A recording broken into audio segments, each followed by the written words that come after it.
Here's our beautiful 2018 Chevy Silverado 2500 HD. Truck's four-wheel drive, got the 6.0 liter gas engine.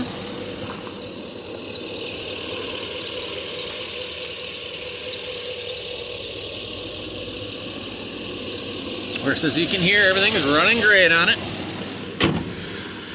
Now, we didn't replace any body panels on this truck whatsoever. We didn't paint anything on this truck whatsoever. No frame damage, no flood damage, no airbags deployed, nothing like that. In fact, we only replaced one thing on this whole truck. Everything else is complete factory new, except for one other thing, which I'll show you here in a second. Tires are brand new. They still got even the nubs here on the outside.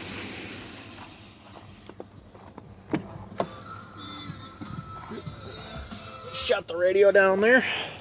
The seats here. This is one of the things we did not do, but somebody put cat skin aftermarket leather interior, which is actually quite a bit softer than factory leather interior. This truck originally came with the black cloth seats, so if you'd like, of course, you can take these off and just have cloth seats if you'd like, or buy different color cat skins if you'd like. I personally, I kind of like this color. I think it looks pretty sharp, upgrades it, and they're very comfortable. The only thing that we replaced in this truck is called an HMI module. It's back here behind the truck, or behind the dash. The reason why we had to replace it is because the radio here, it lit up and everything just fine, but when you touched the display, it wouldn't respond. Obviously, as you can see here, the radio responds just fine. Of course, home, you got all these other here options. So that was the only reason why, and I don't know why that was like that or why we had to replace that, but that's what we had to replace. That's the only thing we had to touch.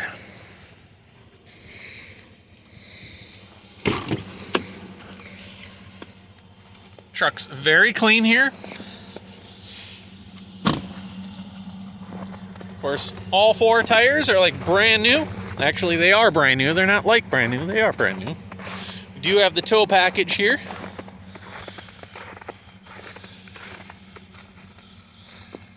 The plastic slide-in bed liner.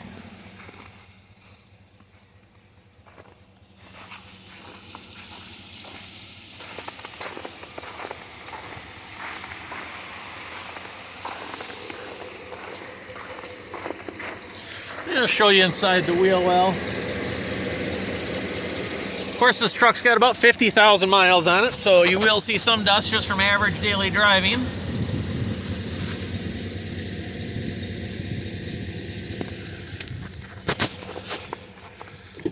Otherwise, this truck is spotless. Now, we've driven the truck, we've tested it all out, everything in this truck works. I guess first thing to point out is my camera's showing me that this is kind of flickering here. Promise you that's not actually flickering. That's just the way a digital camera sometimes picks up a digital screen. But that's not flickering at all in real life. Go ahead and put my seatbelt on.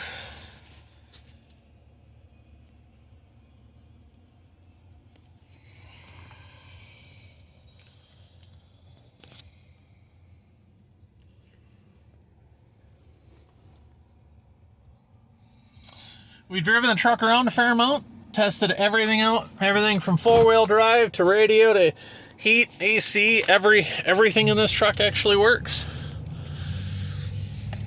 As you can see here in the video, it's currently 56,363 miles on this truck.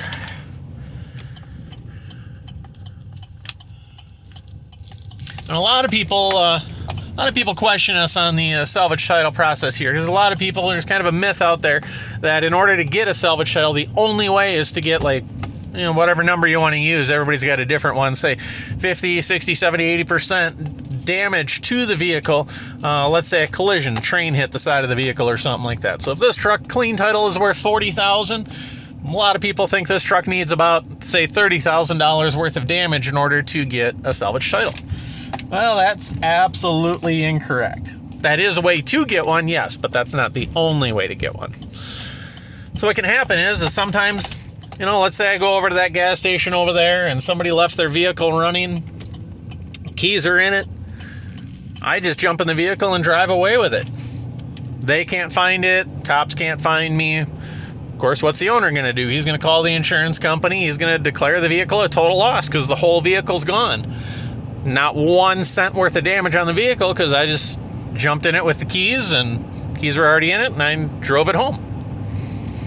So that's kind of what happens. Of course, the owner declares a total loss. But then let's say a month later, the cops find the vehicle in my garage. They pull me over, whatever the deal is.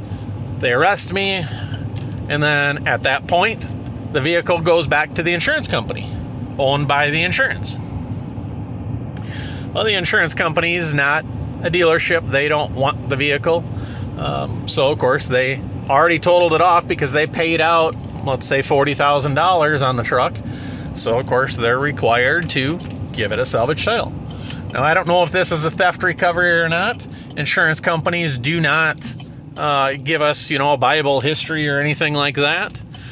Closest thing you can come up with is like a Carfax report, which anybody who's ever looked at a Carfax report and ran them, say, on your own vehicles, and you know the history of them, you know that they're not exactly true.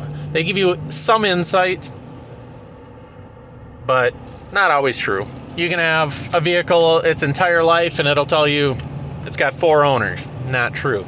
The reason is because you moved 4 times to 4 different states or something like that. Not true. Same vehicle, is just you as an individual moved to 4 different states. It's not 4 different owners. My favorite is the odometer readings.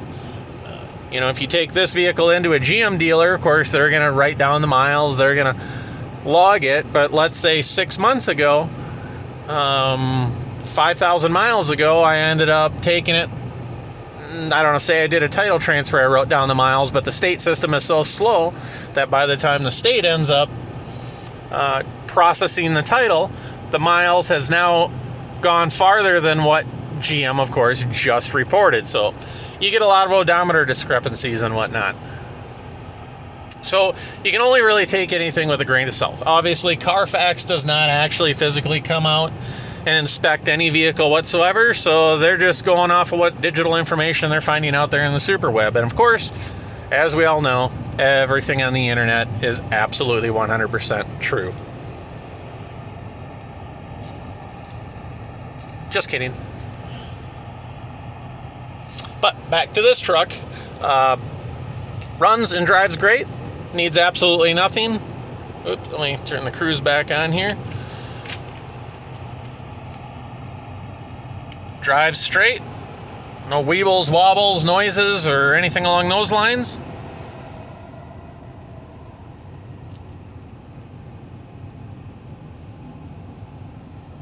Of course, as you can see, we're all up to operating temp.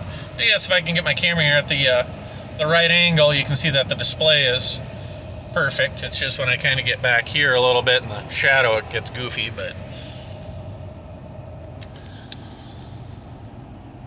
you can see here all of our interior options.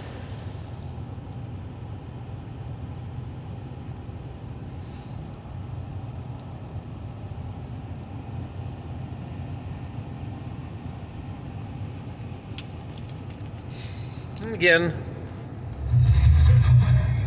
of course, radio works just fine. Again, we've tested everything out. Everything works just fine. So that's going to conclude our test drive for the day. As always, if you have any questions, feel free to shoot us an email.